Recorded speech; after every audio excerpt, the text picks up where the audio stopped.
Hey, gotta get a thing here, boss. A gentleman requests a refill in the lounge of a Glasgow bar. Hey, gotta get a thing here, boss. It has been known in Glasgow that on the odd occasion in a public house there's been just a little trouble between the customers and the staff. But this today is a pub with a difference, because we're sitting in a pub which today is being used as a unique training centre for bouncers.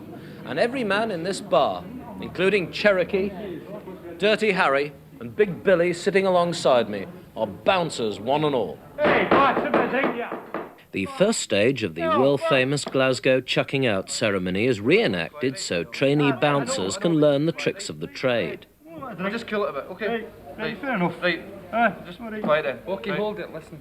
See when you go up to a customer? Yeah. Just walk up and say, I'm A professor of bouncing at this academy for Glasgow heavies is Brian Foss, a black belt judo champion.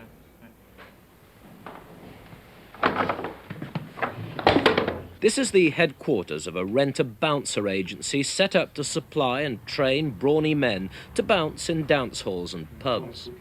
The principals of the academy, Brian and his partner Tommy Pryor, spent many years successfully bouncing around the city, but claim they're trying to give the trade a new image.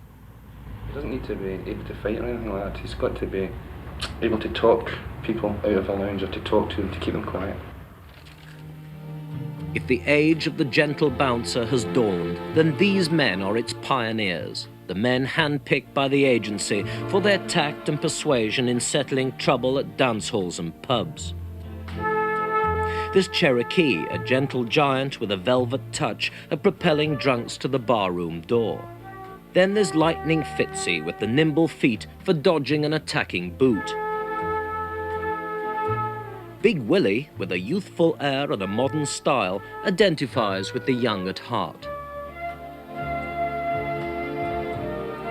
And here's little Willy, whose nose was sadly squashed in a barroom brawl, but has returned from hospital unsoured by his bashing up.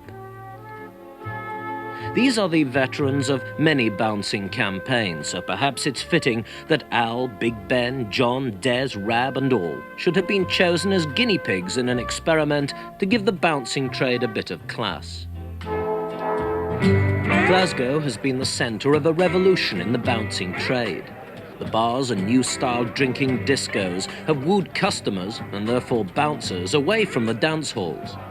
The agency now has over 20 men on its list who earn about £3 a night, slinging out the drunks, rowdies and bums who occasionally can be spotted carousing in Glasgow pubs. What the agency is trying to ensure is that its bouncers, unlike some, aren't drunks, rowdies and bums as well, or that they bounce with too much energy to give the bar itself a bad name. What I recommend is just two stewards going up, one taking an arm each and putting the person in it. How does that work? I mean, could you show me on Tommy? I mean, how one would do that? I mean, just show me now how. What's the conventional hold of one? A steward should just take a person like that. Just like that? As long as there's one in each side.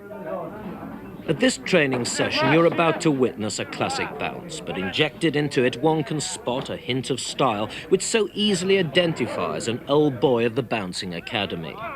Notice the fluid frog march technique, the absence of scratching, kicking and gouging in the clinches, the final inevitable bounce itself. Do you need a killer instinct to be a bouncer? No, before you take a bouncer's job, you have to know how to handle yourself. If you want to be the tough guy, well, you end up with a marked face.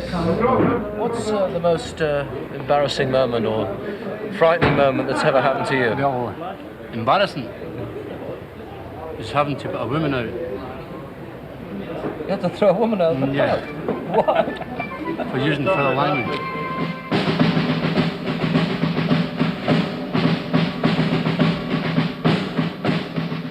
And so the men of Rent-a-Bounce prepare to go on duty again. But first, the agency ensures that they won't let the academy down, so a brief inspection is held before they go off bouncing into the night. For years, the drunks of Glasgow bars have been used to the occasional bounce. But now it seems there's a renaissance in the trade, so perhaps the drunks will be grateful that nowadays at least they can be bounced in style.